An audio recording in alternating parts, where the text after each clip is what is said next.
Happy New Year's, guys. 2019 is going out the window. We're going to shovel that away and hope this new year is better. Tomorrow is 2020, and it still feels like the future. The future is now. Oh, there it was. The future was yesterday. Weird. What a time. Well, Year of hindsight. Oh. Get it? Get it? it's a lot of Got it. You a lot of dummies. regrets. I said, ooh, as in I got it. Don't placate my shitty humor. Well, 10 years of horror movies. What did you guys think of this decade of horror? It was a good one. When I went back and looked, there was more movies came out this decade than I remembered. Yeah, the world got introduced to the Conjuring universe this decade. The Purge. The Purge. All kinds of stuff. Blumhouse in general became a thing. Yeah.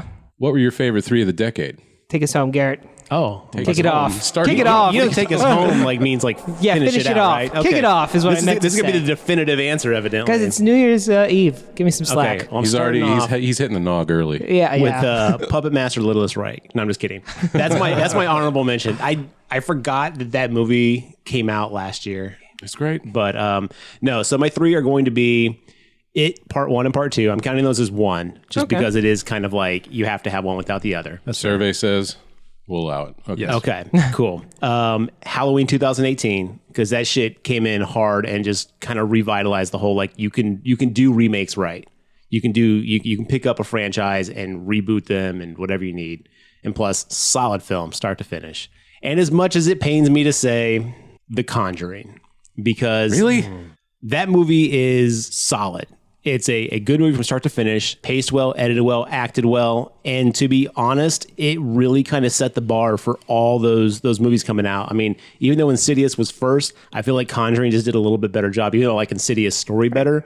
And it launched a franchise that spanned the whole decade, right? I mean, when you talk about horror in 2010 or the 2010s, you can't skip the Conjuring universe. It just really was so, like, I was looking through the list of all the movies that came out over the past decade of horror movies, and I just kept coming back to the fact that, like, that movie made such an impact. And even though I don't like those kind of movies, I enjoyed it, which was kind of impressive. So I loved it because, I mean, it just was the proper way to do Stephen King. I thought everyone just nailed it in every part of that movie. Halloween, you guys know my thoughts on that. And then The Conjuring. So yeah, those are my three. Okay. I like the original Conjuring only, really, out of the whole franchise, but it's a good film, so I get it. That's what I'm saying. It's the first one. I mean, I haven't seen the second one. I didn't care for any of the Annabelle, like all that stuff. The Nun was the Nun. But yeah, but again, I couldn't deny on my list like how important that movie was for 2010 to now. Okay, well, it's got its representation. John? Well, there was a bunch of overlap, so I'm not going to pick Garrett's, but I agree with all of his choices. I will go with It Follows. Are you like not picking the movies? Well, I had a whole list. I have a whole list of movies. Yeah. Okay. You're cherry picking. John can't stop at just three. Okay? I can't. But It Follows was number one on my list anyway. Okay. Because I think that was a very transitional film. And as we talked about in our episode, I think it was a watershed horror film that opened up for a lot of different types of horror that came after It Follows. I don't even recognize you anymore. John in 2014 did not like that film. Because John and Mark 2014 went to see that movie and we both walked out going, I don't understand what the big fucking deal is. I know, it grew on me. Here you are on the other side of the table. Twice now, yeah. Twice. I know. It grew on me over time. It grew on him like a sexually transmitted curse. Yes, that's exactly it. For another movie that I also did not like, but will recognize its importance, was Midsommar, so I put that number 2 on my list. Over Hereditary? Yeah. Interesting. I know. Okay. It was a tough choice. Hereditary's on my list, but it's much further down. And then I picked Tucker and Dale because I love that movie and we'll always watch it forever. I will watch you forever movie. Hug you and kiss you. That was definitely in my honorable mentions, like if I needed to go expanded. Yeah. But as much as I love that movie, it was just like, I just thought there was more important horror movies. That's kind of why I didn't pick that Fair. All right, since yours blends over to mine, one of mine is definitely Tucker and Dale. I think that blends comedy and horror to the perfect ratio, and it's still great every time I watch it. And it keeps getting funnier every single time I see it. I think that, you guys may lean more towards Cabin in the Woods, but like I said on the Cabin in the Woods episode, that movie's starting to diminish a little bit, whereas this one I can continually watch and still have just as much fun with it as I did the original time. I can see that. So also on this list, Garrett, you mentioned about movies doing remakes, right? Evil Dead 2013 is on my list because I think that one was able to take a concept, do its own thing, make it gorier, make it more horror than maybe the franchise ended up being. And I thought it was fantastic. And I think it's great. So that's I why it's on would agree with you, except for the fact that it was just a little bit too hardcore gory for me. it was a little bit rough at times, and I was like, ooh. It is What made it so great?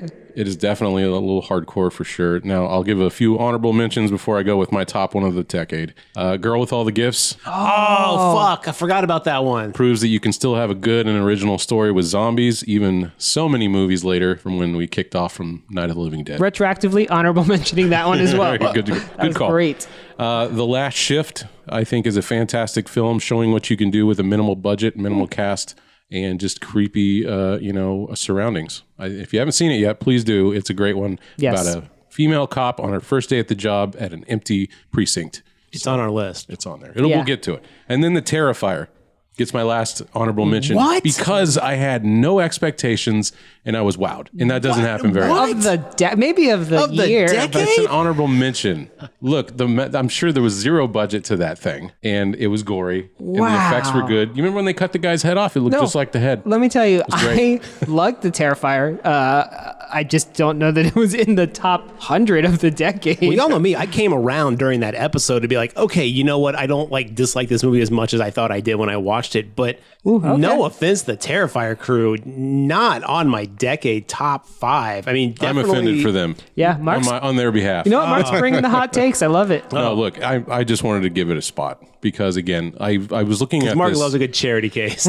Movies don't scare me. Okay, so when a movie gets me to emote in any form or fashion, it sticks with me. And this movie is, like I said, is one of the ones that I had no expectations for, and I was like, holy shit, by the time it was over. That's fair. I felt that way about Clown. Clown was one of my arms. Clown I did like Clown that, too. that was one of those ones that came out of nowhere, and I was like, "Holy crap, this is a Yeah, I'd solid put Clown film." above Terrifier. See, that's what I would. That's why I was just kind of like, "Wow, Terrifier." But again, that's cool, Okay, man. Clown and Terrifier can occupy the same honorable mention. They should Is that start okay? a circus, Ooh. a clown crew. The Clown Crew Circus. All right, my top movie of the decade. I was struggling with his two films, Midsommar and Hereditary. Now, I ultimately went with Hereditary because, again, that fucking movie was able to build up suspense, let you sit in it, and man, I felt every moment of it. And I'm talking about the scene before and after Charlie loses her head. Spoiler alert! In case you haven't heard or seen Hereditary, heard our episode about it, not heard. Yes. In case you're just listening to horror movies, You heard missing Hereditary? I've heard of it. Again, like I said, movies that really make me feel are what gets a spot on this list. And that moment, like I've never seen anybody be able to capture such dread and make the audience just sit in it, and they don't let you turn away from it. To the point where Peter doesn't even know how to deal with that moment. And Garrett, that pissed Here we you go. off so Here we bad. go. But that's what makes it so boy. wonderful. He's like, as soon as I move forward, this becomes real. But here I am. I'm living in some sort of plane where Charlie's not dead, and I'm just not going to deal with it. tune into our knockoff podcast where Mark breaks down Hereditary. Yeah, scene I'll by refer scene. y'all to our Hereditary episode Yes. if you want more of Garrett not caring about Mark's empathetic argument Great at all. movie, a movie I just could not get into. Well, anyway, yeah, that's my picks. Those are my picks. See, the thing is, I'll respect that though, because an Ari Aster film in the decade as being influential and impactful, yes, I believe that one of those films should be on there. I wish it was a different movie altogether, but yeah, I'd go with Hereditary over Midsommar personally, though. I think Fight. I would say Midsommar is better overall, longer lasting film, like from start to finish. But the moments in Hereditary were stronger from me, and that's why I picked it over Midsommar. All right, stranger across from us. Yes, that's me. Hello, sir. We know him, right? Oh, do we? Yeah, he's not a stranger. He's a stranger to our listeners. Matt. They may not know me. That's right. Okay, Matt. What are your top 3 movies of the decade, horror related? Oh, well, hi, I'm Matt from the Grindhouse Podcast. And You'll get your intro after the cold open. All Look at right. that. Just waste no time with the plugs. They don't know who I am. Yeah, we'll tell them all about people you. tell the world about me. Well, Mark, tell him what he's won. It's a new car. Mark, you and I have been friends for a very long time, and I think today in this situation is one of those situations that shows why. Starting off, my number one film of the decade was at the beginning of the decade, 2010's Tucker and Dale versus Evil. Look at the crossover we're getting here. Well, great. Just wait, because that was a film that I was laughing the whole time, and I think the thing about it is I didn't want it to be a horror film, but when I look back at it, it checks all the marks on the list. Definitely. It is a horror film, but man, you are laughing the whole time. You're Yeah. having a good time, but there is a sense of danger. There's monster, sort of. There's all the things. But yeah, every time I think of them yelling, "College kids, we got your friend," I just laugh, out loud. With that. Kids keep killing themselves on my property. Or the scene where they're like, the cop thinks they're gay. Yeah. Like all of those scenes are great. Every horror trope is in there. Listeners, watch this movie. Yeah. I mean, there are certain horror films that they get your gut hurting so much because you're wrenching from the gore and the horror, and there's some that make your gut hurt because you're laughing so hard. Apparently, I don't know. That's not really a thing, but Tucker and Dale versus Evil has that. But it actually had the gore too, and like the kid jumps in the wood yeah. chipper. I'm sitting there going like, "Oh God, no!" Like I'm like, all the gore in Tucker and Dale was also very like intense, which was interesting because you do not expect it to be in that kind of comedy. That's what I'm saying. It checks all the marks on the list, and it is a horror film. So that was my first, starting off the decade, that was my favorite one for a while. 2013 brought us a remake of Evil Dead, or a sequel. I don't know, however you want to look at it. And that is definitely on my list, and it's my number 2. That to me was a horror experience, because you guys talk about the gore, and that's the thing, is the film has gore and pain dangling over your head with the thread about to break and the sword about to drop at any moment, and you just never know when the next punch to the stomach is going to come. And that's what it is about Evil Dead, the remake. They've removed all the comic elements of the Sam Raimi films, and they've turned it into something that you're just kind of hoping the end will come soon, because it's hard to watch. Yeah. But it makes it fun because you never know what's coming next. I agree. Yeah. Especially in it's not uncommon for horror movies to get remade. It's been done since, John Carpenter's The Thing, Invasion of the Body Snatchers, et cetera, et cetera. But this decade has had a lot of those. And I would even argue a lot of missteps in the remakes. And this one, along with 2018's Halloween, shows how it could be done properly. Yeah, absolutely. That's that. Yes, if you're gonna remake it, you need to raise the bar. You need to respect the original, and you need to try.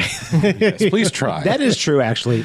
The Evil Dead remake or reboot, whatever you want to call it, definitely did respect the original franchise. Oh yeah. So as much as I'm not a huge fan of the original Evil Dead franchise, I was like, wow, you guys treated this with respect. They really did not do anything to negatively impact the roots of it, which I thought was kind of cool. They visited all the stations of the cross. They cut the hand off. They had the chainsaw. They swallowed the souls. They did all the stuff from the original, but in their own horrible way. So yeah, great time watching that movie. And my third film, Mark, is Hereditary. Get a room, you two. Man, it's like we picked the same 3, and we did not discuss this beforehand, listeners. Mark just passed his list across the table. Like, read these. Yeah. You want to plug your podcast, you read them exactly as they're written. You hear me? Yeah. Well, man, in the age of the jump scare, Ari Aster showed that getting into our heads and making us think and can really still counts, man. And I appreciated that film a lot because he doesn't show you most of the gore. He hides it from you, and he lets you just imagine what happened. Yeah. That ride home after the horrible, tragic event in the beginning, you're just going, what could it be? And then when you hear the mother scream in the morning, the mind starts working, and the horror is there. So yeah, he's a very clever filmmaker. Midsommar was a blast as well, but I think Hereditary felt more like a horror film. Agreed. Well, there's our 3. I'm going to jump in here. I'm sorry. Yes, I was in a way we could do all these honorable mentions, so I think it's important. You put in 9 movies, and we're like, they're my 3. 3, and then we added clown. I'm glad I stuck with 3. I know, but I think it's important for my 4th pick was Us. I think it's important to have a Jordan Peele movie on here, and I really went back and forth between Get Out and Us. But when I think about movies that I would personally probably rewatch more often, it's going to be Us, in the future. Do you feel like that's because the movie doesn't rely as heavily on the kind of the twist at the end as Get Out did? Yes, I think from a rewatch factor. Yeah, exactly. Once you kind of know what's going to happen with Get Out, it's still a good film. It's still a great film, yeah. I think it's a flaw inherent in the twist type movie. The second or third time you enjoy it because you're piecing things together that you missed. After that, though, you're like, all right, I get it. And Us had a little bit of a twist, but didn't rely as heavily on it as Get Out did, in my opinion. So it sounds like if we had to crown the movie of the decade, though, it goes to Tucker and Dale because it was on everybody's list, wasn't it? Yeah. It wasn't on mine. Okay. But I will give it to you. All right, 3 out of 4. Congratulations, Tucker and Dale. You won the decade. Yeah.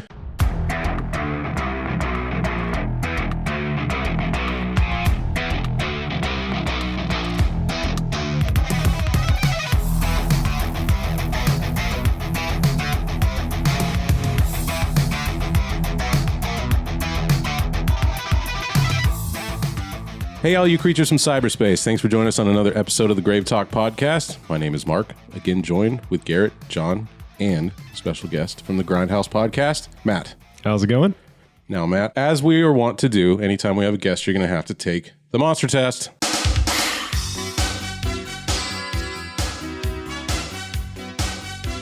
The monster test. Dun dun dun. I'm ready. You're ready. Okay. Your whole life has come down to this moment. Are you ready? You just said you were. So let's move into it. Are you still ready? Still ready. Question 1. What are the 2 ways to kill a vampire?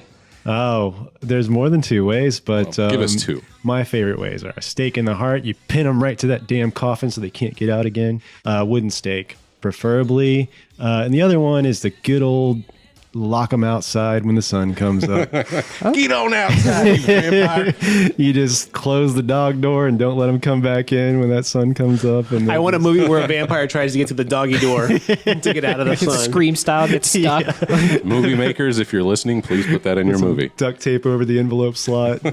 No, because it can turn into bats. Oh, that's why the that's envelope one of the slot. powers that you don't see a lot Yeah, anymore. Yeah, it See, really has people don't think fallen about off. that. You got to duct tape the envelope slot, or they're gonna batty on in, man. Yeah, And but you have to invite them bite your in. neck. That's an important thing, right? Isn't that a vampire This is thing? if they've already been invited. Oh, okay. If you're to that stage, yeah, you Yeah. probably already messed up. Got And it. let's not forget Lost Boys rules. If you invite them in, you lose all ability to use garlic and other things like that on them. Remember? Oh, that's right. You lose about all that. the benefits of being able to fight a vampire. Now this test is in the vampire weeds. Let's get back to question number 2. Frankenstein, the name of the guy or the monster? Oh, well, I mean, obviously we all know that Dr. Frankenstein made a monster, but come on, man, it's 2020. People have been calling him the Frankenstein for 100 years now. It's his name now. I heard the correct answer and your wrong answer, so we'll give it to you. Number 3, how do you kill a werewolf? You can shoot him with a silver bullet, but I do feel like if you smushed them under like a pneumatic hammer or like cut their head off, it would probably work too. I mean, there's got to be Why one don't you of try it those. out and let us know? I will. Okay, good. Question number 4, Frankenberry, Booberry, or Count Chocula? Chocula, come on. Yeah. It turns What a- the milk brown, dog. Every guest, Mark. Every What a guest. so vanilla far. answer. No one is going to pick. Somebody's going to pick Frankenberry. God dang it. All right, question 5. Frankenberry, the name of the cereal or the doctor? He's the name of the marshmallow. Question number 5. Who is the unofficial GraveTalk mascot? This might be tough if you don't listen to all the episodes. Hasn't come up as much. Yeah, that's what I'm saying. If you haven't listened in a while, we may not. This is a deep cut, so we'll cut you slack if you don't know. No, I think I know this. I think I've listened to enough of your episodes. It's He says Frankenberry, I'm leaving. no, it's not Frank. It's like somebody from a movie, right? It is. It's an actor. Yeah, yeah. A Ooh. male, yeah, I'll give you that. Okay, yeah. Some clues would be helpful. Yeah, if you guys want to, because you might need to give people clues for this one when you have guests. a male actor. He has appeared in a Hellraiser film. Yes. A Hellraiser film. Hellraiser film. Okay. It's that guy that. No, I don't know. I'm sorry. Adam Scott. Who's Adam Scott? He's the guy from Party Down. He's also in Parks and Rec, Been wild. Krampus. Krampus. Really? He was in a Hellraiser film. How about that? He was the one in space, if I'm not mistaken. Yes, he was in the Yes. first half of Hellraiser 4. Well, I feel like somehow I missed 2 questions, but there, I lost 2 points for that one. No. So just not knowing who Adam Scott is, it's like That's all right. No That's- problem. all right. We don't judge you. Our Sorry, lis- guys. Deep cut question. Yeah, Sorry, our guys. listeners might judge you, but you're safe here. Number That would be 6. fair. Number 6. Godzilla or King Kong? Godzilla. Thank you. Yeah, Finally, come we've on. broken the Wow. fucking streak. Godzilla's off Somebody- stomping on buildings, shooting radiation. He's even got a baby Doesn't have named opposable thumbs. Godzuki. Yeah. He's done for. Yes, he does. Godzilla can't hold a machine gun. Immediately You could. walking back to the fact that I said I didn't judge him. not Are we going to take the opinion of someone who doesn't know who Adam Scott is? Good point. Opposable thumbs, sure, but I feel like if our ancestors evolved radiation breath, we'd be using that more. So Then opposable thumbs? Yeah, it'd be like a Yeah. radiation panel. You just blow on it and it opens the doors. be amazing. Question 7. Doom Guy or Doom Slayer? Well, that's a new question. Oh, yeah, we've Why are you going- expanded the I've test. always added questions based on the no. episode. That is not a trivia question, man. And you invited me on this episode for a What's the reason. difference between Doom Guy and Doom There's Slayer? well, okay. We're about to get in the weeds on this In one. case you don't know, we're talking about Doom. Yeah, I've always heard it The called episode Doom that Guy. you clicked on. No, it's not the same thing. I mean, maybe it is. That's what we don't know. Oh, You see. okay. Deep in Doom lore. Oh, wow. Okay. you're really going to make me Sophie's choice here. You're really going to do this to me. Do it. Doom Guy is the Space Marine from the DOS games from the 90s. Doom Slayer is who we've been on our PlayStation 4s and our PCs lately.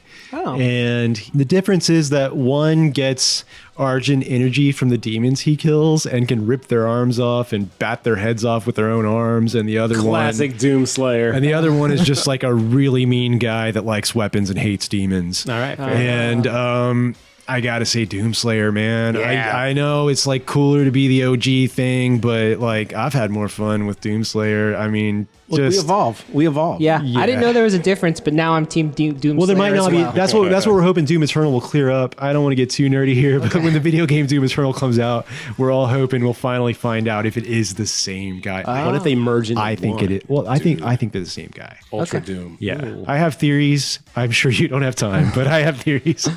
Tune in after the episode. We have an extra 45 minutes. All right. I had 2 more questions, but this has gone on long enough. So let's move on. Hi, John. How's Yeah. it going? You're now official guest on the GraveTalk podcast. Welcome, Matt. Hey, glad to be here.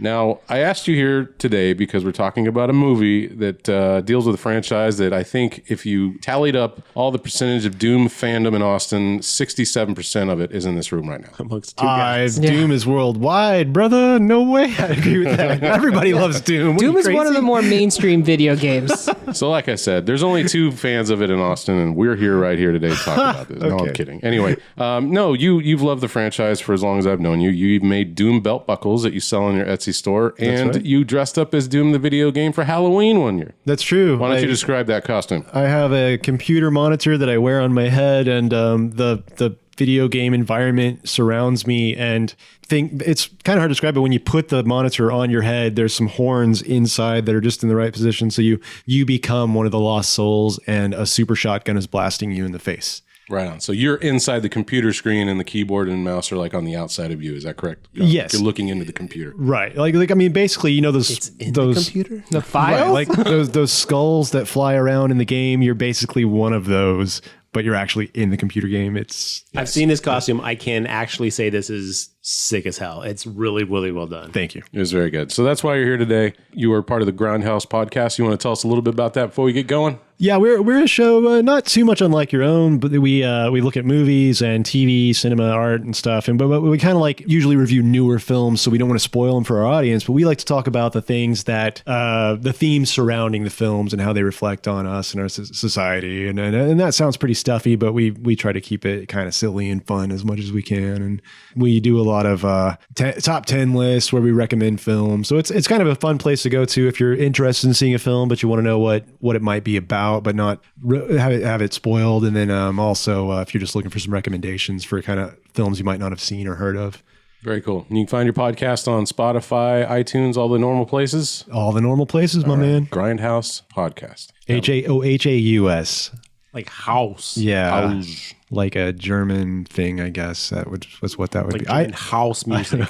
Oh, Yeah. fancy. All right. Well, before we get into Doom Annihilation, what have you guys been up to? Answered a bunch of questions, given top 3 lists that evidently could have been top 10 lists. Okay, calm down, normal. Letterman. Yeah. All right. Anything you want to tell us about? In the spirit of video games movie, I watched a Dante's Inferno movie that was animated that was apparently based on a game that was also based on a book. There's a lot of based on in that sentence. Yeah, it's double based on. It was a movie. Okay. Dante's Inferno is Dante's Inferno in Dante's Yeah. Inferno. I didn't really know anything about it going into it because I never played this game, which which Mark, our resident video game expert, has told me came out in like 2007. And I never. 360 era, PS3 era. So I'd never heard of it. So I was just like, oh, cool, a Dante's Inferno movie. It is nothing like the book at all. It is very much like a video game, which apparently is what it's based on. So there's my review. There's probably 7 levels, aren't there? Yes, there are. And think I'm just going to shoot the moon on this one and go for it. Where do they come up with this shit? Right. Think very God of War-esque, though, where it's not like this guy is battling his way through the 7 layers of hell, and there's a boss at the end of each one that he has to kill. Well, that is exactly how the game is played out. It's basically God of War. Well, they So. did that in the movie as well. Art was very cool. It was very visually appealing, but the story, acting, everything everything else boring. So, and that's my review of Dante Inferno. Don't watch it. It's on Amazon Prime. Just skip it when it gets recommended to Thank you. So just to be clear, it's bad? Oh, yeah. Okay. Definitely bad. Here's what I'd recommend. Google Dante Inferno, look at the cool art, and then just save yourself, the other hour and 20 minutes you would have spent watching this movie. Letterboxd says you gave Dante's Inferno 3 stars. Yeah, That's it wasn't a positive 2-star score. movie, Okay. but... All right, I just saw that. Yeah, man, Mark's pulling receipts over here, man. Let me check. John, you're a liar. Yes, I really reserve 1 and 2 stars for movies that I would wish weren't made. I don't know that I wish this wasn't made. It was just fine. Okay. 3's a fine. Jeez, Mark. Let's get into it. Today we're talking about Doom Annihilation from 2019. This was a fan request from one of our listeners. 2019? This came out this year, dude. Oh, God. Yeah. Okay. Does that change your opinion somehow? It It raises does it. not make it any better, that's for sure. Yeah. This was a request by one of our listeners. I believe his name was Andy on Facebook. He's a Doom fan, from what I understand, and we had done 2005 starring Dwayne "The Rock" Johnson. So it makes sense. You mean the masterpiece, Doom, with Dwayne "The Rock" Johnson? Yes, compared to- Criterion Collection. Compared to this one, it is. Okay, hold on, you guys, stop. Andy, I know you're out there listening. I hope so. I need you to get on our social media, and I need you to either justify why you recommended this or let us know why you would want to torture us in such a way. So hit us back. I'm genuinely curious. Maybe. I'm going to say the latter. He probably wanted us to feel pain. Yeah, which is fine. You It's know a what, horror listeners? podcast. I mean, yeah. I get it. Well, I think I can answer this, guys, actually, because I've met Andy on the Doom fan club on Facebook. Okay. Because he was talking about how excited he was about this. And that's just kind of how we are. It's like if anything Doom can happen, we all watched this movie knowing how bad it would be. Okay. But we had to. I respect that. But he actually described you as his favorite podcast. Yay. So Thank you, Andy. I thought that was pretty cool. Yeah, no, Andy, that's not a dig, man. I just want to know, did you dig this, or was this just kind of like someone else has got to watch this? I think I get it. Now, knowing that there's a Doom fan club on Facebook that, okay, I love Star Trek, right? I'm a huge Star Trek fan through and through. I watched... Nerd! Yes, definitely. Come on. Right? Oh, wait. What are we So let's take something like Star Trek V, right? Objectively, a complete trash movie. It's horrible. Which one is 5? It's the one where... Oh, God. That's the one where God shows up. Yes, William Shatner directed it, and Shatner acts against a Shatner changeling. It's incredible, but it's really bad. It is objectively a terrible film, but it's a Star Trek film. So it holds a place in my heart because it's in that universe. So I get it. I gotcha, I understand. Yeah. I get where Andy is coming from. I own Revenge of the Nerds 3 and 4, so we're not throwing stones here. I just was curious if this was you guys have got to see this craziness, or if it's I really dug it, and if he really dug it, I wanted to know why. Hey, Nerds got good again around the 4th one, man. Hey, Nerds in Love, Yeah. Booker's Wedding, You know it. Curtis Armstrong, hit me up, sir. Well, we're not here to talk about nerds. We're here to talk about demons. So let's get into today's movie. This one was directed by Tony Giglio. I thought it said Tony Gigolo when I first saw it, and I was like, dude, hell of a name, my dude. That's where I thought Mark was going with this. So Tony Gigolo, thank you for Doom. This one stars Amy Manson as Lieutenant Joan Dark. Maybe a play on Joanne Dark from the... What franchise is it? Joan of Arc or Joan of Perfect Arc. Dark? It's a play on Joan of Arc. Oh, I thought it might have been Perfect yeah, Dark. Perfect Dark's what I thought too. Joan of Arc in French is pronounced Joan d'Arc. So, Oh, well, thank you for clearing that up. all right, TG with the deep cuts on names. Dominic Maffham as Dr. Malcolm Betruger. Luke Allen Gale as Dr. Bennett Stone. James Weber Brown as Captain Hector Savage. Clayton Adams as Private Stephen Winslow. Nina Bergman as Private Carly Corbin.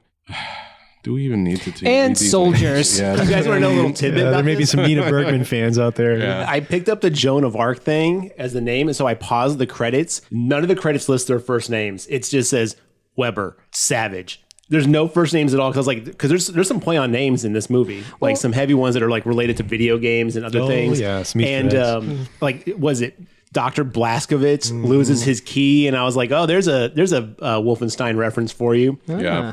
But so I like paused it to actually like get those. Even the movie didn't even care to like list them out. Well, the movie spends a fair amount of time introducing you to all these characters who then they kill in like 7 seconds. The very first combat, you lose half the characters. So don't worry, audience. You don't need to know these people's names. They'd probably rather not be associated with it anyway. This one has no reviews on Rotten Tomatoes from critics, and it has a 17% score on the audience out of 53. Wow. Not a single critic graced Doom Annihilation with a review. Until now. Thanks, Yes. Andy. Here's my back of the box since I'm here. A brainless and forgettable movie that only resembles the video games it's based on if you poke your eyes out and squint. That's not, Wow. That's yours, right? That's mine. That's a little bit harsh. I didn't enjoy this movie, but I mean, wow, that's rough. John, read the back of the Blu-ray for me, please. Oh, okay. This is new. Mixing it up this time. John, don't you fuck this up. Oh, I'm gonna. All right.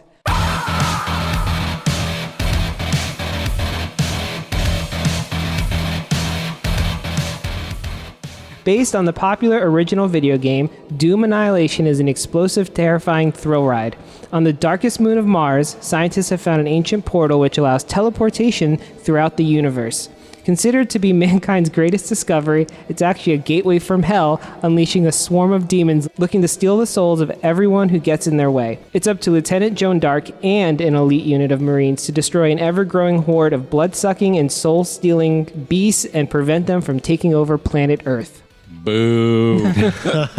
Zombies, they mean, and also elite squad of Marines? Yeah, Useless one-note Questionable. characters. Basically, a bunch of people got on the bus after the rave to go home. They're like, we're going to do a quick detour. You guys need to make a movie real quick. Guess what? You in a movie. Is Phobos Mars's darkest moon? Are there gradations in this moon's? There's so many questions I have just about that. Since you're touching on that, Yes. they keep calling it Phobos, and it made me so fucking Two mad. characters call it Phobos. Phobos. Phobos. And I was Phobos. like, dude, get it right. You're a fucking Marine. I know. They couldn't get Phobos right at all. They never said it right once. Well, the doctors did, but the Marines said it all wrong, which I thought was That great. might be realistic, though. You know what? I'll give them that. It was kind of funny because I was like, none of these Marines know how to say Phobos right. This is cool. They're very pissed about having to go there, so. So before we get into it, let's make a list of what we would want in a Doom movie. Oh. Okay? Wow. So come into this like fresh, pretend we didn't see it. John, let's go get a drink real quick. You can chime in too. I've got some. Yeah. Oh, right on. Demons. One. It had that finally. A shotgun. Okay, we have that. Yes, Yeah. that's in there. Well, wait. Now, compared to the actual shotgun in the video game, I don't think that one in the movie counts. Let's give them a little credit. They did manage to quickly throw a shotgun in there. It was a shotgun, but have you seen the super shotgun? Yeah, it's not a I've seen super the shotgun. Have you played Doom? I mean, there's a lot of give and take in this film, so Yeah. I'm going to give them credit for the shotgun. All right. Demons, a shotgun. I would say a chainsaw. We would want. We got the chainsaw. We want hell. This is the list of what we would want to see in a Doom movie. What else do we want? Wait, can I go back? When Scares, I say maybe? when what I do say you got? demons, I don't mean multiple types of demons, not just a lot of one type of demon. I did list. I was like, "There's no cacodemon. There's no big guy with the horns. There's no those skeleton dudes that shoot rockets or at the guy me. with the eye, the There's one-eye no demon. skeleton heads on fire. Like I didn't know the names of any of these things, Yeah, but I me was either. like, where is all this stuff? Yeah, and big demons too, right? There's supposed to be. There's big ones like Was it called a the, cyber There's demon? the Cyber Demon. The There's Knights? the Baron of Hell. Yeah. Baron of there's- Hell. Which yeah. one's the Baron of Hell? He kind of like the classic, like hooved with the red with right the on, right horns. on. Yeah, that guy. I want to see that guy. Basically, Tim Curry from Legend, but with like a microchip on his head. Yeah. Okay. Sure. Why not? There's Okay. one main thing that I wanted to see Doom in this armor? film. A Doom woman. The Doom guy. Yeah. The freaking character that's in every video game. The hero that we all love and just do cosplays as and fan art. I mean, where was the guy, the main guy? Where was he? If I say Hollywood, is that giving this movie too much credit? Because No, I say it's Hollywood Hollywood. is afraid to put the Doom guy in the Doom movie. It seems that way. It Yeah. could, well, and I think I understand why. No dialogue. But that could work, man. If you could. treat Yes, it like but a. Yeah. as a movie star, though, you get paid based off your presence. That's the same reason, like a lot of people don't want to be in makeup nonstop. There's the same reason that a lot of people don't want to be in. They like remove helmets from certain characters in like movies because they want to show the person's face. There are movie stars out there who are game, right? The guy who did the new Judge Dredd movie that was really good. Carl Urban, good example. he kept who was the head- also Doom guy in 2005. That's right. For that 5 minutes. Yeah, and he had dialogue, but it wasn't a lot, and that was it was a great representation of Judge Dredd. Yeah, that was really a good. very good movie. Yeah, Surprising. take that and make it the Doom film. You know, that, Hollywood. I'll take it. Yeah. That'd be fine with me. No, they can totally do a Doom guy. Like it's not that it couldn't happen. It's just that I don't know how you do that and like really sell a famous person on it.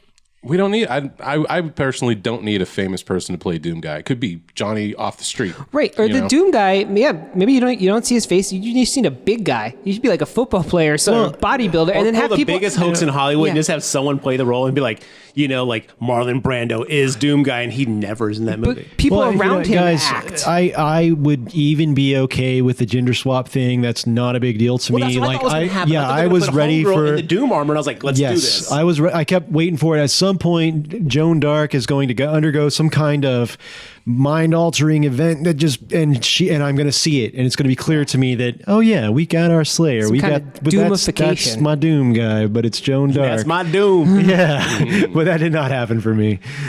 Yeah, No, there was so much deviation in this movie. Like honestly, it's like they knew what they were supposed to put in it, and they just went through with a marker and was like, nope.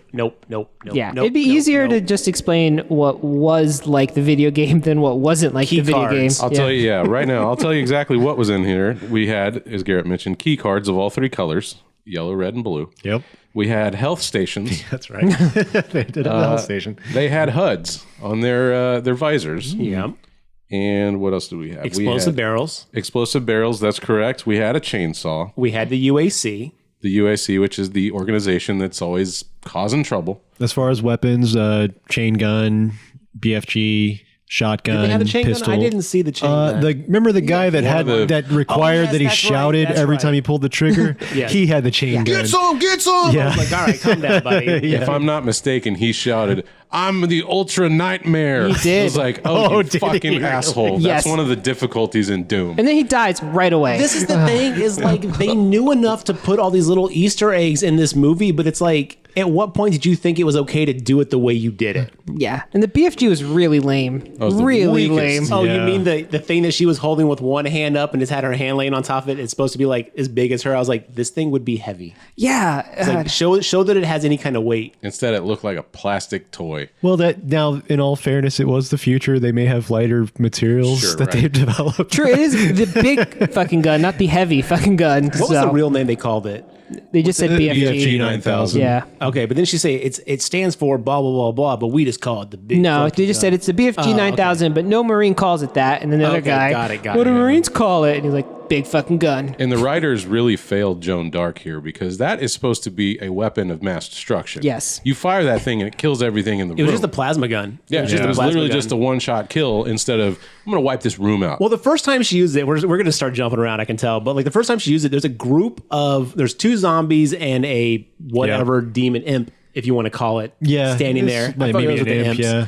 And like I was like, oh, she's going to fire it and it's going to AoE like area effect, like take out all these dudes at one time. We're going to see how crazy it is. No, just pop, pop, pop. They were like Yeah. little like yeah. fist-sized balls of green plasma. And I was like, this is not a BFG. And with no physical damage to either to any of the targets, they just sort of go "Brrr," and fall on the ground with some green light on them, and yeah, Oh, the horror. Now, I want to say this in defense before we get into this movie. I'm sure budgetary wise, they were working with some limitations. Oh, and yeah. when they first started up with like the hell portal effect and some of the space stuff, I was like, oh, these graphics are better than I thought they would be for what I figured this movie was going to be budgeted at. Later on, I realized that that's where the money went. Okay, so save some money for Because they the did not. BFG. There was no Yeah. more than one imp on screen at any given time, which means they had one imp costume. I don't know if you guys noticed that there was only one imp on screen at any given shot, and I was like, okay, I see what's going on here. Yeah, and it was basically nothing but zombies. Yeah. The rest of the movie until we got to the Blueface very end. Nightcrawler. yeah. They did have a secret level. That was the other thing I was going to say. What? This, Oh, level 4. yeah, Yeah. This movie had a secret level like the games. I was I like, didn't think of all it that right, way. all That's right. good. But it wasn't a real secret level because you had to get there to advance the plot. But she said a secret level. She basically looked at the screen and winked. get it. This movie is, I will give it credit. This movie is self-aware of what it is, which I'll give props for, because at one point they can't get into the station or whatever, and the guy's like, I read everything about it. I know where the entrance is. And Joan Dark's like, oh, what? In case you get locked out, you even learned where the secret exterior entrance was? I was like, all right, they're jumping ahead for us cinema. And what was his sins. response? Yes. I like to read. Yeah. And I was like, okay. This would make a great drinking game, though. Like, anytime you see something that actually is related to the Doom video game, take a drink. Yeah, you'd be 'Cause there was sober at the end. No, there was plenty of stuff in it. It just wasn't done well. Well, do you guys like this one more than 2005 Dwayne The Rock Johnson Doom? That's the real question we're here to answer today. For me, instant no. I mean, I thought the other one wasn't great either, obviously, but it had The Rock, and The Rock does just naturally bring a certain charisma to a role that you enjoy. I'll say me. I enjoy watching The Rock in movies, so at least there was that part of it. This did not have even that. I think I did because it was shorter, first of all, which I appreciated quite a bit. This new one, right? Annihilation? Yes. It's not Annihilation, right? Is Yeah. that the Doom other thing? Annihilation, that's right. Yeah. And then what's the deal with that? Because there's a Mortal Kombat film called Annihilation that's also considered the worst one of the series. Don't do the marketing- Annihilation thing. Like maybe marketing people are like, Annihilation, that's a video game word. Yeah. I don't know. I think we love that word. Didn't Brings them Resident out, Evil they have buy an it. Annihilation also? Wasn't there Resident Evil Annihilation I believe about that so. time? Man, probably, man. Yeah, I'm sure it did. But You know what there tests really were, well? The word Annihilation. Yeah. Throw that shit in there. there were, I don't want to say a lot of good things about this film, but there were a couple of little things that, as a Doom fan, really touched me. Like one of the scenes in Hell where it almost emulates the box cover art of all the demons reaching up to the hero, and just seeing that on my screen, that was kind of cool. And I don't know, there were a couple of moments where as a Doom fan guy, I was like, okay, thank you for that. All right, fair. I appreciate you. I'm gonna take a hot take, and as much as I hated this movie, and as much as I love The Rock, I like this one more than the Dwayne Johnson one. I mean, from a budgetary perspective, the first one was much more visually entertaining. But this one you could tell the people who made this second film, I feel like they really loved the game. They knew their source material. Can you and tell that? Yes. And I just feel they were so limited by budget. I feel like this budget was the problem. No, I don't buy that for a second, because budget doesn't at all. You could still have a great story that's Doom-like cannot and have it. demons and hell without a budget. All right, so there's a middle ground where you can also not have the first 45 minutes of this movie be aliens. Budget had nothing to do with that. Oh, that's day one stuff, though. Like, Right, but I mean, that's like, you can't blame that on not having I'm not money. arguing over this, John. This is my opinion. I'm just saying, I think that this movie had more Doom in it than the first Doom. Now, was it a better film than the first Doom? That's a hard sell. I don't know. There was just things in this movie, like you said, Matt, that like there were scenes that looked like it could be out of Doom. They had the key cards. They had the levels. Now, granted, this is a bare bones, like budget dollar store version of that. And granted, no one even compared close acting wise, except for the guy who was wannabe Jeff Goldblum, Doctor. The Doctor was easily the best actor in the film. Yeah. But I'm saying, like, if I had to sit through the original Doom or this, I'd rather sit through this again from a bad movie perspective than sit through the original Rock one again. I had to say, I feel so bad for the Doom fans out there. If it has key cards, it's like a real important thing for y'all. It wasn't. Yeah, it's come up a couple of times now as like a big important. No, I'm just mentioning like the key cards, the levels, the guns. Like they actually had most of the guns from the game represented in this version, as opposed to the Rock one, where it was like they had the BFG, which actually had better BFG effects than that one. But we didn't get a chainsaw. We didn't get a double barrel shotgun. We didn't get any of that stuff, a chain gun in the first one. So again, I just feel like this one was like, we know what we want. Here's what we can do with what we've got. And unfortunately, what they got was... Here's where I have to actually you. Well, actually, there was a chainsaw in 2005. Was there? When he was in first-person Doom killing mode, Yeah. he chainsaws the Pinky Demons. I always forget that first-person mode because I hated that so much. That was the only reason that movie was watchable. That was the best part. what? Now it's aged very poorly. It feels like a really bad carnival ride. But at the time, it was like, oh, they did the game. Now I will say Cinematic milestone, first person in a movie. did have a fair amount of the representation of the demons in the original one, but for like a moment. Yeah, I'm going to say I don't know which one I prefer. They're both horrid in their own specific way. Like 2005 is offensive to me. And then this one is just boring alien rehash. So I don't know. I can't recommend one or the other. I think they're both bad. No, this is like one of those would you rather, though. They're two bad choices. You still got to pick, dude. Yeah, pick one, man. Oh, Yeah, you're not getting out of this. Yeah. oh, shit. All right. I'm going with The Rock. Oh, a split decision. All right. Well, listeners, it's on y'all then. Well, listeners, the knives are about to come out. Here we go. All right, well, let's get through this plot. Like John says, it's mostly alien until, what, 2/3 of the way through the movie? That's what I'd say, yeah. It's, if you've seen a movie where Marines got to show up somewhere where some shit went down, you've seen this film. And we've talked about this before. I'm tired of following groups of Marines getting ready for everything. Like, we've done this so much. And even like, though it doesn't open with, but like our introduction to the Marines is them coming out of cryo sleep. Like, God, you're only Such going an alien thing to do. Right, you're only going to Mars, dude. With like, Homeboy, who based his like role off of the guy from Eastbound and Down, Danny McBride? Danny McBride's character from Alien Covenant. Like, just completely like basing his role off that. All right, listen up. I'm a witty guy who's your pilot. Just woke up out of sleep. You're probably going to be hungry. I went through your stuff. Hope you enjoy your ride. And it was like, calm down. And that was a big moment of them talking about, did he really go through our stuff? And I was like, who fucking cares? What are we doing? it literally, it never comes back in the movie. Then there's this like lucky panty talk, also never comes back in the movie. Oh, you mean like, where the hot Marine was just like, why do they look you panties? He's like, wouldn't you like to find out? And I was like, oh, here we go. Just fucking get it over with. So our group of Marines are very one-dimensional, very cookie-cutter, boring. Like, they have them have one identifying trait. We've got Lucky Panties Girl. We've got the Australian alpha guy. They're basically categorized by accents. Yeah. We've got the blue-haired girl who doesn't say a lot, but she's supposed to be interesting, I guess. She's sassy. What is it about Hollywood Marine- and Space Marines? It's specifically Space Marines. That's what I found. Every movie that has Space Marines, it's the same group of people. Yeah. They all hate each other. They're talking shit the whole time. They're insubordinate, sassy assholes. Not every single person. Yeah, because there's a ton of movies with Marines, American Marines, where they're like professional, and you can say, I can see why these guys get stuff done.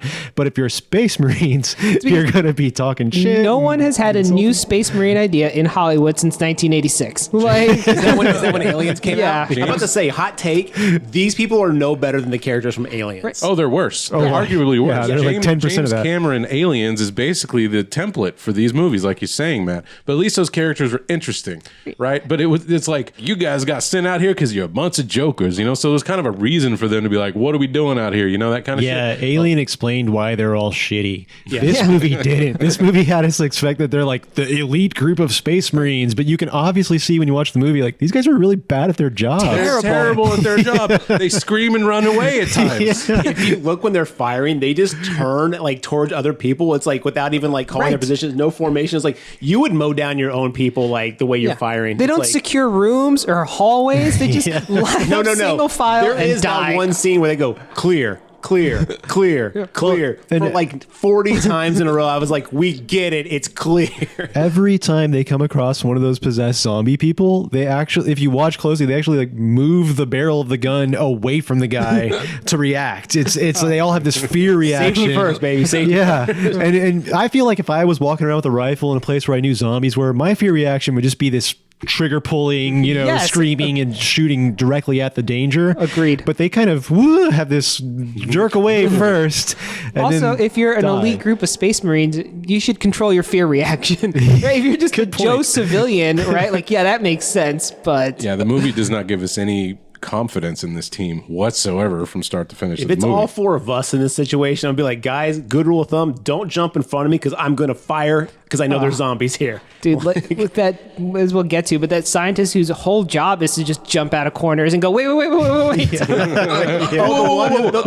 lady scientist who Yes. was way too happy. She's like, oh, thank God you're here. And it's like, you need to calm down. I Like, waited till 1 when you were about to shoot me to jump out. So these Marines have been called to this scientific laboratory on Phobos because they discovered a portal. It's actually pretty close to the video game, so I did appreciate that. Yes. It looked like the red tiles from the original Doom. It was like, oh, this is a legit portal, because in the 2005, it was like a Stargate. You know, so at least we had a more represented. Again, everything was there to be had. It was theirs for the taking. And because I saw those portals and when it like did the hell effect, I was like, this is cool. I was like, I expected after seeing the set, I was like, oh, we're boned. This is like Sci-Fi Channel level, like, we need our tax write-off. But It feels like the studio was about to lose the Doom license, so they go make one. yeah, maybe. But who knows? Yeah, so they're called out to the planet. Scientists are dead. Our team comes into the station, and is anybody there to greet them? I can't quite No, when they go there, they're like, hey, Phobos Control, we're here to dock. And they get no answer. And that's when that guy's like, oh, I know a secret entrance, an emergency entrance. And then they sort of emergency entrance their way onto the station. It just happens to be directly beneath where we landed our space jet. Very convenient. That's just good construction. Yeah, they really blueprinted that out. We've established a scene where everyone is Aliens 1 style, sitting around a table, eating after cryo sleep. Oh, and yes. we realize that one of the girls, Joan Dark, they're all there because Joan fucked up, was insubordinate, and made a decision that was against the rules. And so everybody in her platoon is getting punished and sent with her on this shitty mission because she's being punished. Now, does that happen in the Marines? Do you No. basically punish an entire platoon for one person? Doesn't that one person get like sent to the brig? Yeah, or whatever? they punish the person because otherwise, why would you punish a whole platoon of people? Like, I know in like the basic training movies, it's like everyone's doing push-ups Right, because basic, so-and-so, but like not like full like elite platoons. You don't be like, you guys are the best of the best, but you're all getting fucked now because so-and-so didn't know how to do their job. Very inefficient use of resources. There you go. I'm sure they all had reasons to be punished based on their performance in this movie. Also, so. they kept making me try to care about that backstory, and I already forgot what she did. It was so unimportant to She the let plot. a terrorist get away at one point because they don't explain it until the very end of the movie that her and her ex-boyfriend, who that's the second thing I want to talk about. So the other thing is they had this scientist along with them, your typical like, we're just here for this. And he's got something else he's not saying. Oh, right. See, I watched this like yesterday, and I've already forgot this fucking lame romantic entanglement And the thing with is, the scientist. Joan and the that goes on scientist forever. used to be boyfriend and girlfriend. And she's like, we only dated for like 4 weeks. And he's like, it was like 6 months. And she's like, oh, I didn't remember. And at the end, you realize she has this whole monologue where it's like, I remember every moment. You're afraid of elevators. And it's like, fuck you, movie. It was so unearned. But those two things play out through the rest of this movie. Like you have these two little plot lines, and that, other than being attacked and shooting, that is the plot. Play out's a strong term, but to go back to your group punishment, it actually would be like so stupid because team morale and group cohesion is super important in like a combat situation. You wouldn't want them all to hate somebody. Like that would be the They do. opposite. There's a point where they spell it out too. Like one of the doctors is all like, "Oh, I remember this platoon now." Like, and it's like, how?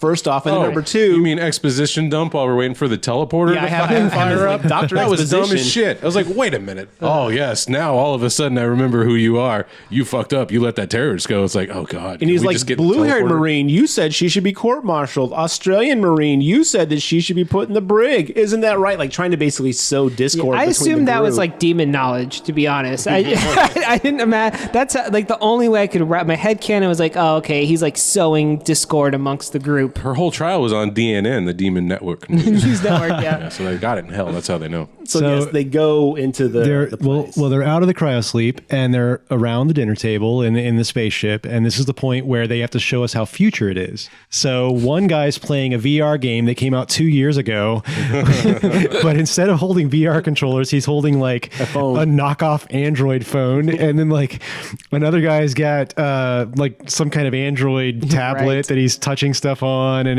and you're going now. It's that scene in the movie where they have to show you, ooh, it's so futuristic, and you're going, hey man, this is I've seen this stuff. It's you get it at Best Buy in the They bargain didn't have bin. the budget to pull off future. This is like old already. Right. So the In guy playing the 2000 VR game, is that like his version of like the guy that brings his 8-bit? Like, is that Mark bringing his 8-bit Nintendo to the party? Oh, and see, is that that what would've he was been doing? clever Maybe something if like that. That would have been a brilliant line of writing. It's like, dude, why are you playing that old tech, man? Like Mortal Kombat 38 came out last week. Like, that would have been funny. But they don't do that, do they? It's just like in 2005, they had a guy playing a Game Boy Advance. Oh, that's right. I forgot we had that whole scene in the 2005 when we were on the plane. Like, what are you playing that old tech for? It's beat for beat in these fucking movies. They all end the same. Even the BFG conversation is almost the exact same conversation. I feel like it was like the same thing. You want to know why I chose 2005 over this one? One line. Semper Fi, motherfucker. a pretty good line. All right, so we're at the station now. They're slowly moving through every quarter on the set of every sci-fi movie ever made, slowly talking about what's going on here. What are you not telling us? Nothing. Why are we here? We're only here because you're being punished. Semper Fi, boys. Come on, we got a job to do. I need you to focus up and look straight, fellas. Blah blah. You know, just standard shit you've heard in every like we fucking just watched space the movie. Yeah, I was like, wow. And then eventually you find one person who decides to break ranks and go look on his own and finds a person eating another person. He turns around, ends up being a blue zombie, attacks the Marine. I thought this was cool. That dude gets his throat ripped out immediately. Yeah. That Marine insta dies. But don't they find that Sergeant Wolfenstein first, and then they're like, oh shit. I think he was the one with his throat ripped out. And that's where they get the key card? The nerd scientist is like, that's the key card. Those will let us get to one of the 3 levels, level 1, 2, and 3. And then they run across the blue zombie, who of course is Dr. Carmack, right? They have to throw that in Dr. there. J. Carmack. Do they actually name drop him? Yes. Yeah. They do. look at his name Couple tag and it's times. on there. Oh, okay. Poor John Romero, man. I know. He never gets his representation in these movies. I wanted to see his floating head shooting fireballs from his mouth. Gangster. That's a deep cut. Yeah, so they basically get attacked by a blue zombie. The zombie kills one of the Marines. They basically take that zombie out, or quote unquote think they take it out. It comes back from the dead. Then they're all like, what are we dealing with here? That's when they start to realize that shit might be fucked. And then they're like, Hey, scientist man, tell us all what's going on here. He's like, I don't know. Well, maybe I do. And then it's like, oh, they're doing some bullshit. And by this point in the movie, we've already lost like half the Marines. That one like demon managed to kill a bunch of them right out the gate. well, they kind of like split up. They split up and like they're in separate groups. But yeah, one of the demons kills like 2 or 3 yeah, of they the just die Marines, so fast. which I'm fine with. I'm fine with getting shorn down that cast. Other than what we've said, blue-haired, Aussie, Joan Dark, the rest of them are utterly forgettable. Yeah. So when they started dying off, I was like, don't remember who that was. yeah, I don't thought remember that who too. was. At one point, I was like, didn't he already die? Semper Fi, motherfucker. In the very early stages of the movie, the ex-boyfriend is like, oh yeah, also the station's almost out of batteries, and when it runs out of batteries, it's going to nuclear explode. Oh, and that, Are you serious? yeah. I did not even. I didn't even catch that. It's not just going to destroy the space station, but the whole moon of Phobos will go with it, apparently. Why would you build a station that detonates a moon? The Martian Why that's tides are going to be a necessary, I wreck. don't know. So that's God, yeah, that's like Yeah, right. that's the ticking time bomb of this movie. Why they can't just I hole didn't even know up that somewhere. existed. Right. I had no clue. Well, also, it's okay that you don't know that because our characters forget when they all go back to the ship later and are like, why don't we just wait? Yeah, it's dropped. It's completely dropped. So there's a scene when Aussie guy finally meets back up with Joan Dark, and he's kind of said some insult about her earlier, and she just butt of the rifle right to the face on this guy.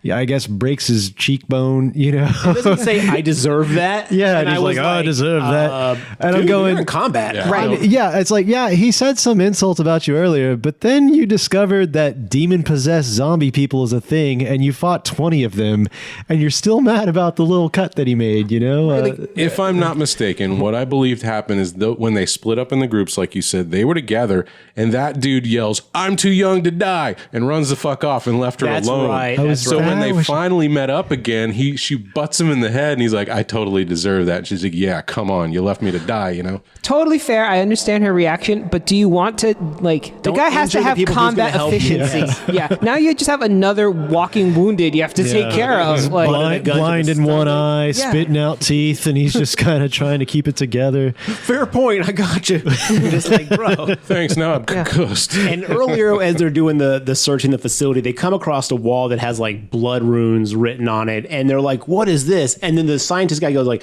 "Oh, that's likely ancient Sumerian." Oh, no, he has an even better line than that. He goes, that's not a stain. Oh, Because it's obvious, like some kind of runes. I mean, there's like 40 characters on the wall. And he goes, that's not just a stain. Oh, That is writing. Good thing we brought the scientist. Hollywood, can we stop using ancient Sumerian as the basis of all these alien languages? I'm okay with. Well, okay, I have so much to say when we get to that backstory, but Fourth Kind did it too. Remember? They all do it, Yes, yeah. but they actually like mother translate. Well, I can't remember the name of the Alice or whatever. Daisy. Daisy Oh, was the yeah. name of the computer on the AI. ship with Might the as well have pilot. been Mother. And Yeah. they're like, "Can you translate this?" And I was like, "Dude, if you know Sumerian, like you could identify it instantly." And he goes, "Well, my Sumerian's not that good." And I was So like, he goes, "You I'm good. I'm instantly-" not that good. And he like instantly identified as like, "You can read it." And then they Yeah. had the computer translate it, and it's like.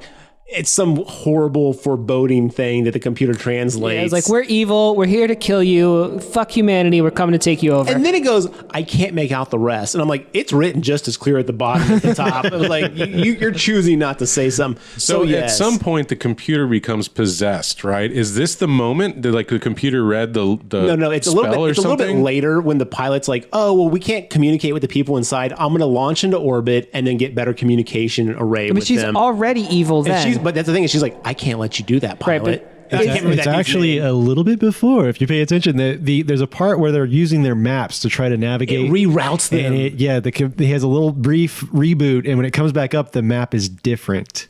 And that's when you I think know the computer's possessed. it's pretty much insta-possessed then. They got to get some firewalls or antivirus or some shit on Yeah. their Something, computers. Yeah. They got great hackers in hell. Can you say? Apparently, yeah. Those dudes are like They need to Ultra install- nightmare hackers. They need to install ad blocker and get some McAfee up in that. There you fucking go. thing. We didn't update our McAfee. They're in. But yeah, so at this point, all hell's breaking loose. The Marines and everybody. Oh, I didn't All even mean hell's for that. breaking loose. Nice. Everyone kind of reconvenes in one room, and this is where they're like, we hear a noise, and they're like, "We'll give you to the count of 3 to come out." Dude. 3, 2, and then right then, like a group of scientists are like, "Wait, don't shoot!" It's just like, one. It's one lady who heard them counting. There's the other lady who's hurt, and the doctor, who like the priest behind them. Oh, isn't the one lady who jumps out? Yeah, the though? one lady jumps Okay. out, and I was like, "You knew what they were doing. Yeah, You should have here. said at 3, like, yo, we are here." Right. Also, don't jump out. Be like, hey, I'm coming around the corner. I'm a human. Like, Yeah, I don't know if they're human. Are they speaking? Yes. Then fucking talk to them. Right. Like the demons go, "Bleh." You know the difference. Yeah, I think in the future they don't have all those YouTube clips where cops get spooked and accidentally shoot people. So jumping out in front of rifles and saying "don't shoot" is the best method you can think of. they also I'm don't here. have. Please don't shoot. Yeah, I'm gonna wait till I get to one. I'm gonna jump out right in front of them, and then they'll see that I'm definitely Guys. human. Hold on, I'm not bulletproof. I got this. They lack self-preservation skills in the future. Well, I let's, get it. Let's talk about the level of smartness in these Marine real quick. Because that first Marine gets his throat ripped out, and they walk up to like, "What happened?" And they look down, they're like, "I don't know." And I'm like, "What do you mean you don't know? His throat is missing." Yeah. It's like, Jesus, dude, you figure this out. Really, at this point, you think they would just be shoot on sight. Like, they have no reason to believe they're survivors. Everyone has just been demons and killing them, and yet they still count to 3. You know, like, that's why they're ultra elite. I get it now. They don't fire first. I would love to hear the director's like directions to these actors on set. I would just love to have been a fly on a wall I'll during tell this you. production. Look, we're running out of film, so speed this shit up. Everybody make a choice and then double it. Yeah, like this was filmed on film. We're running out of SD card space. The sandwiches are here. Let's wrap this up. I'm hungry.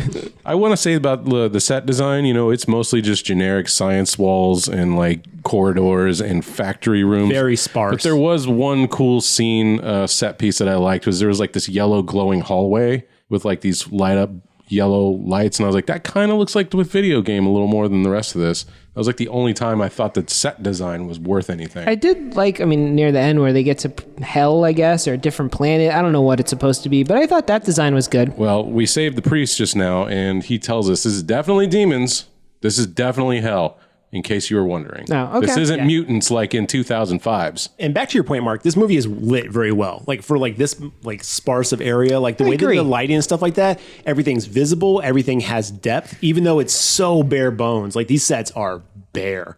But the way they did the lighting actually made you think that there was a little bit of depth to all these areas. So I give them full credit on the technical production crew and even to the actors doing the best they can with what they've got. But like, you know, this movie was, again, it could have been so much worse. It could have been lit like Leprechaun 4. And Well, Leprechaun 4 was very bright. you shut your mouth. It was That's what all I'm saying. under- That's the thing. That this whole place was lit like the fucking stadium, It and was like, bright fluorescent lighting, just like you want your movies lit. except for the Disco Cafe and Leprechaun 4. Oh, we're not going to talk about Leprechaun 4. Anyway. I would rather.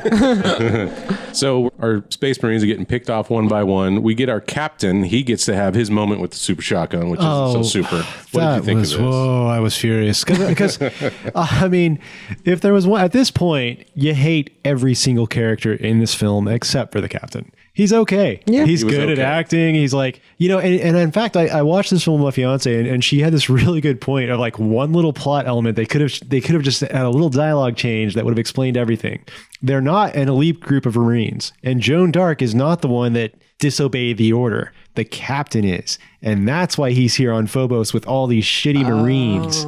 All they would have had to do is make that little change. That would have explained so much better. But yeah, instead you get this captain, and after they've already had the Space Marines fighting, multitudes of demon-possessed people, and Joan Dark's done her moment where even though every Space Marine takes, 5 to 10 bullets to kill a demon, Joan Dark can just sort of kick them in the stomach and throw a knife at them and just slap them and they die. And becomes what's-her-face from Resident Evil. it's a bit ridiculous because most of the demons are like running in front of live rifles, taking shot after shot, and then just killing the guy. And Joan Dark's just sort of punching demons and throwing blades at them, and they're Just scows at them. It's her. And maybe I do think it may be because she was wearing a cross. The film had a little bit of There was a kind of point thing at the going end where on. like her, everything, hope is given up, and then she sees her reflection in this pool and then the hell world, and it's like the cross, and she cuts back to her dying mom, I guess. Yeah. It's like, you have to have faith, and I was like, fuck you, movie. I was like, this has nothing to do with anything. Yes. If there's anything Doom fans love, it's connections to Christian religion stuff. She did have a thank good you for that. chainsaw scene. I did. The random chainsaw in the vat room. Yeah, I yeah. was like, The chainsaw that was there for the plumbing. Why is this in this room? Why is there just a chainsaw hanging on the wall? Like, when is that ever needed utilitarian? Well, because Emergency. he scans the chainsaw and he goes, I thought this was a high-tech base. And they go, well, every base has plumbing. know, Okay, is still that doesn't what it explain the says? chainsaw, though. oh my God, Yeah. I missed that line. A wrench would have made more sense. But so now you've got the captain. He's on the floor. All but about 4 demons are still left. And they come and he looks over. Oh, good. My crew's here to save me. But no, he makes the other decision. I should save them. So he shoots the door panel and it closes the door, locking them out. And then they get to see him get I killed. had such a Superman moment, like when Pa Kent was getting eaten by a tornado and could have easily been saved by Superman. Eaten by a tornado. Do you know? how Yeah, he's tornadoes like, work? they eat, they consume. But Pa Kent's just like, no, Soups, we can't let the world know you're Superman. I will go ahead and die right now. And that's like literally what happens in this Yeah. movie. It's like, you could have been saved, you idiot. Yeah. I can imagine the conversation being like, "Look, we could save you." No, thank you. No, I mean it'd really be very easy. I just have to reach you. Like, I'm ready to get out of this movie now. I would like Thank to you. exit. Yeah, I would like to exit the film. Yeah, I've been in here long enough. I'm starting to regret this. I think I'm just going to shoot that panel and die. So you find out by one of the doctors they save, his name is Dr. Malcolm Brett Ruger in the movie, that the whole reason this is even happening is that we're looking for places to colonize, I guess because that whole trope that Earth is no longer sustainable or we're running out of room, and they came across these teleporters. There's only 2, one to Phobos, one to Earth. At the beginning of the movie, they're testing the teleporter out, and it's not just a straight line. You kind of go somewhere before you make it to the other end. Yes. Turns out to be hell. One of the scientists gets corrupted. He shows up and kills everybody in the facility. And that's kind of what kicks off. So on Mars. right. So they send from Earth to Phobos. right. But you find out Dr. Malcolm somehow, apparently, successfully made it through the portal and is fine. Spoiler alert, he's not. He's affected by the hell juice and he's dead or possessed or whatever. And then I was like, ooh, scientists versus Marines. We haven't seen this happen before. No, definitely not. But yeah, he kind of dumps all this info out to our remaining Marines. And this right here, and I have so many questions. I want everyone to chime in on this because this was his backstory. He goes, the Earth, they came to us and they gave us math. Hold on, I wrote it down because this was so fucking bullshit. Okay, they gave us math, language, and science, and we evolved. And now they want what's rightfully theirs back. And I was like, first off, why give us all that stuff? Second off, what the hell do you mean? Like it was. How do you they gave take it to math us? back? Yeah, like and how do you take Arithmetic is ours again, gentlemen. They wanted the Earth back, and it was like, well, then why even put us here? Just leave it as it is, and come back for it later, It's kind of like Prometheus, right? They came and made humans, and now they want us to die. No, I thought No, that's different. That actually made sense because that was actually like, okay, that was an experiment gone awry. We should have done that.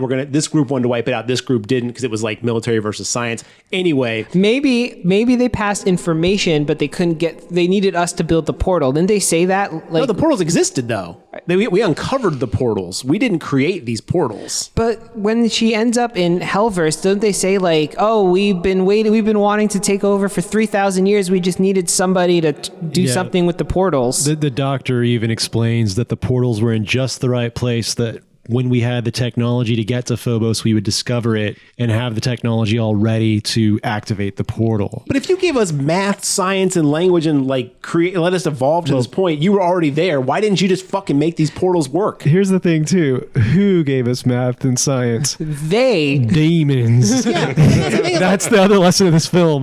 Like math, science, and language is straight from the devil. Religious is good. Math is devil work. Well, that's the thing is that like they went back what's theirs. I was like, so demons had the earth before us? Then why even put us there? I think you're asking way too many questions. And you know what? They had to get to us to give us the science, math, and language. Why not just stay? Like, hey, the door's open, boys. Like, pack up the car. Let's go. I think I can explain this actually. Good. Because they obviously hell is a little threadbare. Not a lot there. I mean, nobody had clothes. There was no buildings. We saw it. There was no red. It There looked like the opening scene from Guardians of the Galaxy. I expected to see Star-Lord like dancing through the opening scene when we first get to hell. It was a cave. So now when they reclaim what's theirs, they get all our Nintendos and houses and cars and all kinds of cool stuff with They wanted it. us to furnish it. I think so. I think that might be what's going on. Yeah. Hit like a furnished Earth, please. I would love to see that movie of demons just going about normal human activities. I want to see demons on Airbnb going, ooh, this one looks nice. Yeah. Miami, what do you guys think? 2 weeks? Or the demon realtor is like, get out of the house. We're showing it to a cacodemon later. Really interested in buying this. Oh boy. Can we finish this movie? We're please? very close here. We're so close. So, they end up on the secret 4th level with the now, turns out to be evil doctor. Shocking plot twist. And what happens? The boyfriend dies, right? And then he turns the evil doctor turns the boyfriend into a zombie. So she's got to kill him, and I felt nothing. Yeah, I didn't like, really. good. Also, Thank she knows that he's a zombie, that he's not himself, and yet she still is like, "No, this isn't you.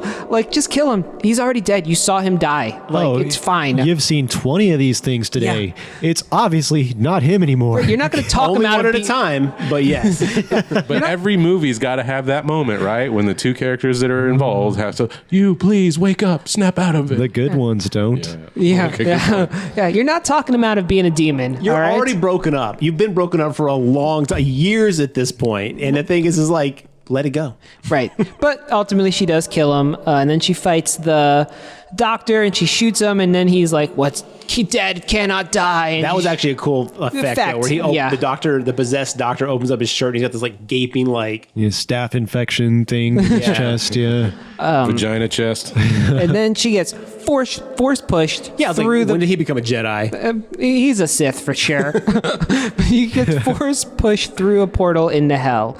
Which is where we learn officially that between point A and point B, Phobos to Earth or Earth to Phobos, you go through this little like pit stop of hell to get back through to the other portal. Well, I guess like, is there only 2 portals, or I guess there's other ones on other planets and stuff like that too? We don't know that, but we do know when you start out your trip through hell, you'll start in a nice room temperature pool where you'll sort of swim to the top and get out and then be immediately dry within 30 seconds. Right. Well, it's warm in hell, but not uncomfortably warm. Hell water isn't the same as earth water. Yeah. Okay.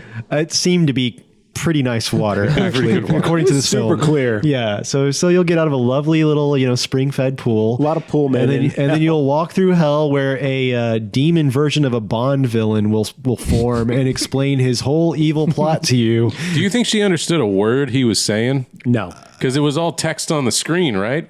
Yeah, it was subtitled. Speaking in demon, I don't think Joan Dark understood a fucking word. She's like, love what's that happening idea. right What's up with this demon? He just shows up and he's just like, "Me, mama." now? Like, you're saying a lot of things right now. I don't understand a word. Am I your friend? Are you gonna kill me? What's I have happening? a hard time here? not being a smart. Like, go on. You don't say. Just like, look, asshole. I don't know your language. Oh, I didn't even think about that. I love the idea of her just being like, what is happening right now? A handbook for the recently deceased pops up in front of her. So all these imp demons pop out, and this is the first time we've seen this many on screen, and this is where all the budget went.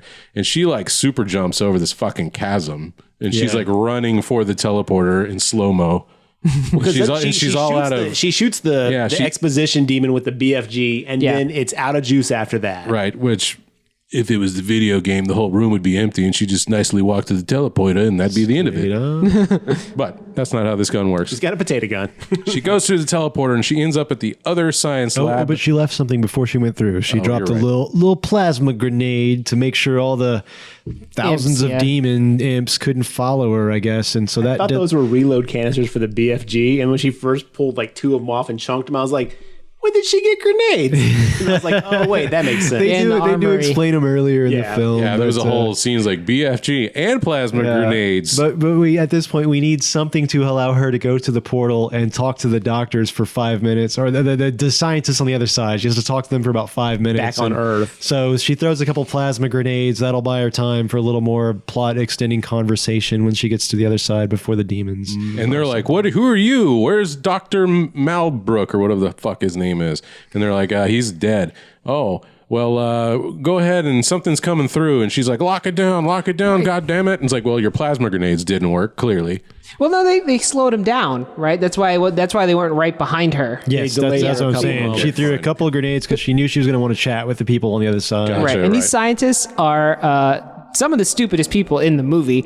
So this unexpected Marine comes through, panic, telling you, shut this portal down. Yeah. And they're just like, we're going to have to sedate her. I don't know what this nonsense is. Yeah, these are people that are fully aware of the guy coming through all demony at the beginning Right. of the film, Yes. first of the film. So They'd be like, let's turn it off till we figure out what's happening. They're just like, listen, woman, we're going to have to put you to sleep because you're acting crazy right now. And say what you will for adrenaline and stuff like that. Also, don't come through and be like, just do this thing. Be like, okay, demons behind me, confirmation, shut it down. I don't think they Give them believe her. I probably not, but I'm saying like, just yell more than just an instruction. Like, give someone information to go with, But Yeah, because she's like, who's did in say- charge here? Yeah. And he's like, oh, I am. And she's like, militarily. And he's like, oh, this isn't a military thing. Fucking smartass. She goes, well, it's about to be. yeah, we're just gonna have a little debate on who's Yeah. in charge. And she looks fucked up. So like, if a beat up Marine comes through your portal, guess what? Maybe take the side of like that can't be good. Yeah. Yeah, I mean, even if the guy didn't turn all demony in the beginning of the film, this is the first interplanetary portal with demon symbols all over it you've ever found. You might just be a little hesitant about no, leave it on. It's all good. Excuse me, Sumerian runes. She didn't come through with Whatever. a Tommy Bahama shirt and a Mai Tai. Being like, that's- I'll catch you guys later. I'll talk to you then. Hey, you guys will have no idea where I just was. Turn that thing off. It's bugging me. Yeah. This is unfortunately the part. Okay, because when she went to hell as a Doom fan, that was the point of the film where it looked the most like Doom. And you're going, okay, we're here now. We're having some doomy things happening. And she comes through the portal and she's going, no, turn it off. Something's coming through. Please, please. And you're rubbing your hands going, it's going to be a hell baron. It's going to be a cyber demon. It's going to be a mancubus. It's going to be a cacodemon. Yeah, my list of everything that I was like, at any point we're going to, because I thought the final thing that narrated to her, the exposition to her, I was like, ooh, this is going to be a cyber demon. Yes. Nope. It's credits. It's credits. Yeah. They don't even show you. Like, it's like they finally got you on board. They showed you practically the box art for the film when all the demons are coming up the hill trying to get to her. And you're just, and so you're going, we're finally here. It's Doom. It's like Hollywood And then they doesn't just know go, why we no. like Doom. It's like, they're like, you know what they really love? They just love sitting there with Marines. They love informational, like, Yeah, they ended the movie where it should have started. Honestly, we didn't need all that backstory of these one-dimensional characters if you're going to kill them off needlessly throughout the film. We don't need any of that. this is how the new Doom game is, and kudos to you, Mark, for buying me this game because I almost passed on it when it came out. Doom 2016? Yes. Oh, dude, it's so I almost good. passed on it because I was like, it looks cool, but like I've done this song and dance before. Holy shit, that game is amazing because you just get in there and it's like, hi, you're in a Doom suit, shit's gone nuts, things are going crazy, get out there and start kicking ass. And as you do it, you uncover pieces of information that give you that backstory. You don't need 30, 40-minute intro and tutorial to basically be like, here's why you're actually on Mars. It's like, hey, Mars is fucked. You might want to get out there and do something about it. And Just you start do. on Mars. Yeah. And it's all entirely optional too. The game doesn't force it down your throat. It doesn't make you go through an unskippable cutscene. You learn about the lore as you go, or you can choose to ignore it and keep shooting shit. And as you're I'll running tell through a you level, guys they're just voiceovering the backstory to you. You don't have to stop and read it or anything. The moment for me when I knew Doom was back and everything was going to be okay, when I first got that game in 2016, was there's a part very early in the game after you put the suit on where you're in an elevator going to the next level, and this voiceover comes on. It's the evil antagonist guy, and he starts explaining the plot to you. And you watch as your hands reach out, grab the monitor that's talking to you, and just rip it off the wall and throw it on the floor. And you go, yes, okay, here's where we're at. It's time to get into this. Like, you're evil, you're here, cool, that's all I need to know. Yep. Next. So it sounds like handled. we'd all recommend Doom 2016. Yes. Of course. Absolutely. Well, the thing about that game is like a third to the game, it's all like, all right, you've done your thing on Mars at the UAC, now get your ass to hell. Like half the game is in hell. Yeah. And it's which like, is yo, we're fantastic. here to see hell. We're here to see like demons going crazy on Mars. And the next one that's coming out is like hell on Earth. So like hell has basically become, or Earth has become hell. It's been invaded by the demon world. Yeah. So again, they get what we're here for, this crazy hellish landscape that some badass has just got to like trounce through and just do what he's got to do. And Doom Annihilation doesn't get that. Doom 2005 does not get that. The Hollywood doesn't understand why we want to see these films. We don't want a rehash of Alien. We don't want to watch just mindless marine jarhead jargon. We want to see demons more than we want to see zombies. And give it to us.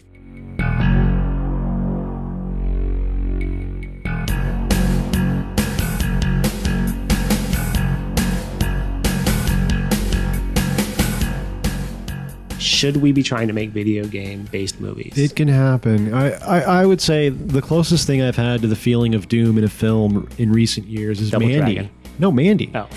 Mandy, because you've got the plot laid out very quickly in the beginning, and then with very minimal dialogue moving forward, you've just got this gauntlet of fighting and killing and terror and monsters, and it's brutal and it's hardcore, and you're getting injured and hurt, and and you just watch Nicolas Cage advance through this crazy gauntlet of different challenges and monsters, basically, and that's the skeleton for a Doom movie. Yeah. No, and Mandy's fucking awesome. Love You that. heard it here, folks. Mandy's a better Doom movie than any Doom movie that exists. Nicolas Cage in a Doom movie. I'm okay with Let's that. do it. Yeah. I'm in. Well, it sounds like we'd all not recommend Doom Annihilation. Is that correct? Is there anything worth watching out of this? Compared to watching anything else, no. Having to choose between the two Doom movies, I'd say Annihilation over the Rock one. Or you know what? Let's someone out there mash these two movies together. Edit them into a cohesive, tight hour 30 and make this shit happen. I dread that. Yeah, I please do not don't. want any of that. But you can do it. That's your choice to do with your time, listeners. Well, what did you think of Doom Annihilation? Let us know on our social media. You can find more at thegravetalk.com. We're on Instagram, Facebook, and Twitter. And Matt, where can we find your podcast, The Grindhouse Podcast? Same here. Spotify, iTunes, all the places where podcasts are found. We have new episodes every Monday. So keep a lookout for that. We'll shoot a link on our social media so you guys can check it out. Garrett, do you have any announcements you want to make about upcoming stuff for us? We actually, as of the first of the year, well, actually, as of a little bit after the first of the year, probably end of February, we might be going to a different release schedule. We're looking into that to kind of make sure that we have time to bring you the quality you deserve. We're also going to be kind of looking at revamping some of the website, a little bit of a visual overhaul, adding the merch section, officially going live with that. We have a couple Grave Talk t-shirts that I think we should be good to go by around the first of the year for those. And then just a couple of changes to, some things we're doing. So just look for those. We'll have announcements on our social media about that as they go live. Okay. Well, thanks for listening. Let us know what you think of Doom Annihilation on our social media. See you next time.